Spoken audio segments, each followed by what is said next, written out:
Hello everyone, I'm writer Foyas. Have you ever wondered how America was born? Before New York, before the White House, before the United States even existed. Who lived on this land? How did 13 small colonies become one nation? And how did America win its independence? Tonight, we'll uncover the complete story of America's birth. So, get comfortable. Close your eyes. Long before anyone called this land America, there was no United States, no White House, no New York City, no busy highways filled with cars, no towering skyscrapers reaching into the clouds. Instead, the land stretched endlessly beneath open skies. Ancient forests covered much of the east. Towering mountains stood silently in the distance. Thousands of rivers flowed through valleys untouched by modern cities. The air carried only the sounds of birds, flowing water, rustling leaves, and the wind moving gently through enormous trees. For thousands of years, millions of indigenous people called this vast continent home. They did not think of it as a new world. It was simply their world. Families lived beside rivers. Children learned from their elders. Hunters quietly followed animal trails through the forests. Farmers carefully planted corn, beans, and squash. Generation after generation, every community had its own language, its own traditions, its own stories passed from grandparents to children around warm evening fires. Some people lived near the Atlantic Ocean. Others crossed wide grasslands where great herds of buffalo once roamed.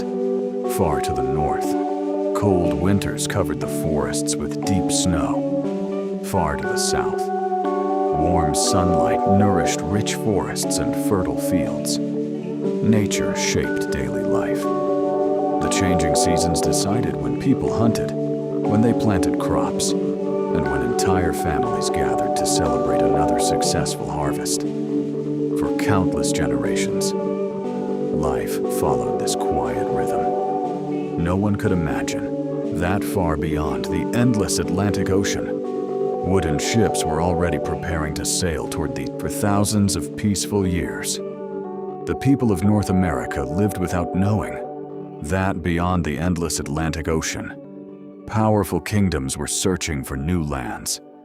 In the late 1400s, European rulers dreamed of finding faster trade routes to Asia.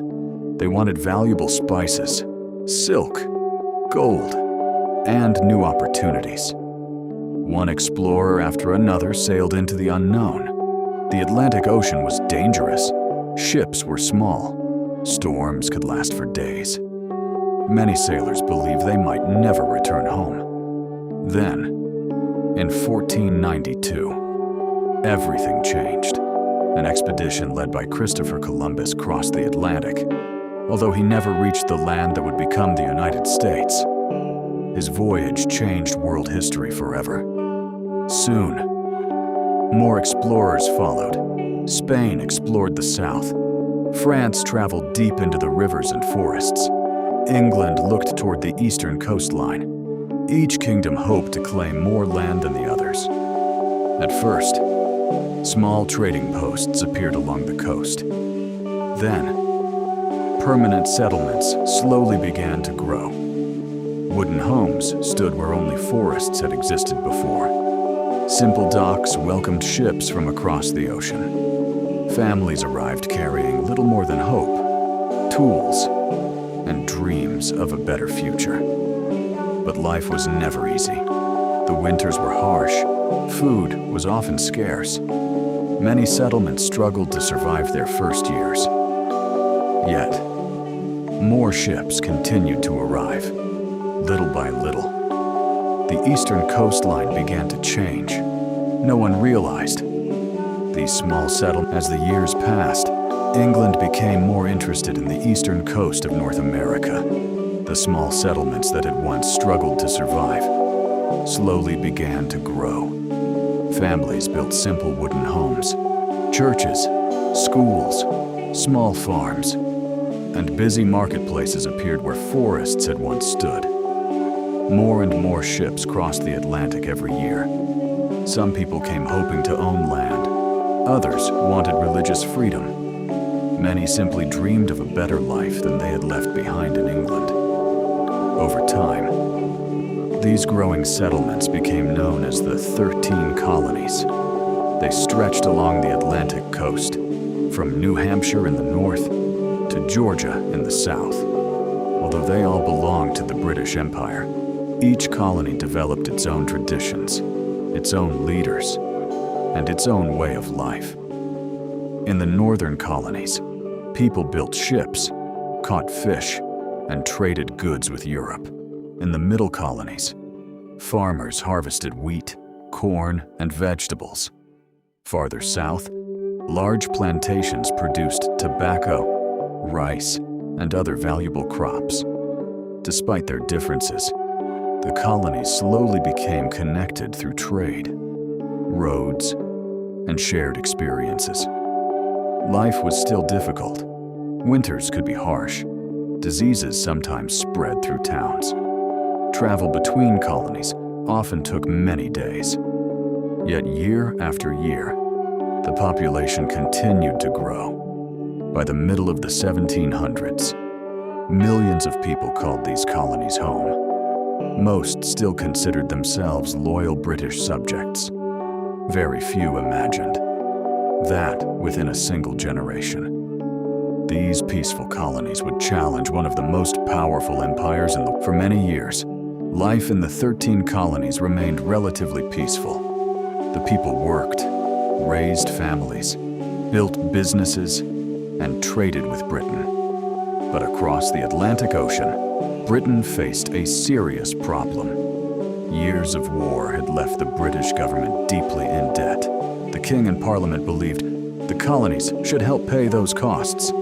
So, new taxes began to appear. Taxes on paper, taxes on legal documents, taxes on newspapers, and eventually, taxes on tea. To many people living in the colonies, it wasn't only about money, it was about something much bigger. They believed if they had no representatives in the British Parliament, then Parliament should not have the right to tax them. A powerful phrase soon spread from town to town. No taxation without representation. Merchants, farmers, printers, lawyers, ordinary families. Many began asking the same question. Who should decide our future? The tension grew stronger each year. Then, one cold December night in 1773, everything changed. A group of colonists quietly walked toward Boston Harbor. Disguised as Native Americans, they climbed aboard British ships carrying tea. Without stealing the cargo, without harming the crews, they opened hundreds of wooden chests and one by one threw the tea into the freezing water below. By sunrise, the harbor was filled with floating tea leaves. The event became known as the Boston Tea Party. To Britain, it was an act of defiance. To many colonists, it was the moment they finally stood together. No one realized that this single night would soon lead to a war that would change the course of history forever. The Boston Tea Party shocked the British government. In London, officials believed the colonies had gone too far. Instead of making peace, Britain responded with even stricter laws. Boston Harbor was closed. Trade slowed to a halt. Soldiers filled the streets. Many families suddenly found life much harder than before. But something unexpected happened. Instead of dividing the colonies, the pressure brought them closer together. Leaders from different colonies began meeting, sharing ideas, and asking a difficult question. Could they govern themselves? In 1774, representatives gathered in Philadelphia. For the first time, many colonies spoke with one voice. Still, Most people hoped war could be avoided. They wanted peace, not bloodshed. But peace was becoming harder to find. Then, on a quiet April morning in 1775, everything changed forever. British soldiers marched toward the towns of Lexington and Concord. They planned to seize colonial weapons. Local militia members stood waiting. No one knows exactly who fired the first shot. But once it happened, history could never turn back. The sound echoed across the countryside. Within moments, the first battle of the American Revolution had begun. Farmers, blacksmiths, teachers, shopkeepers, ordinary men left their daily lives behind. Many picked up simple muskets. Some had little military training. Yet they believed they were fighting for something greater than themselves. The war would last for years. It would bring hardship, loss, and uncertainty. But it would also shape the future of an entirely new nation. Far away, a quiet Virginia farmer named George Washington was about to become. As the war continued, life became more difficult with each passing year. Food was scarce. Winters were harsh. Many soldiers had worn out boots, thin blankets, and very little to eat. Yet, they continued to fight. Not because they were certain of victory, but because they believed that freedom was worth the sacrifice. Then, on July 4th, 1776, a remarkable document was introduced to the world. It became known as the Declaration of Independence, written primarily by Thomas Jefferson. It declared that the 13 colonies were no longer part of the British Empire. Instead, they would become free and independent states. The message was simple. Every person is born with certain rights, including life, liberty, and the pursuit of happiness. The war did not end immediately. In fact, it continued for several more difficult years. Both sides experienced victories and painful defeats. Entire towns felt the weight of uncertainty. Families waited anxiously for loved ones to return home. Finally, in 1781, the British Army surrendered at Yorktown. Although peace negotiations continued, everyone understood. The war had reached its turning point. 2 years later, the Treaty of Paris officially recognized the independence of the United States. For the first time, a new nation stood on the map of the world. Soon afterward, George Washington became the first president of the United States. The country was still small, still uncertain, still learning how to govern itself. No one living at that moment could have imagined that one day, the United States would become one of the world's most influential nations. What began as 13 small colonies had become a new republic built upon the hope of self-government, freedom, and opportunity.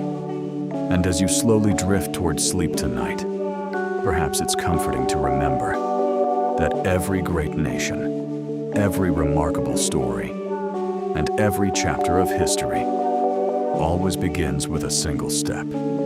Thank you for joining me on tonight's peaceful journey through the birth of America.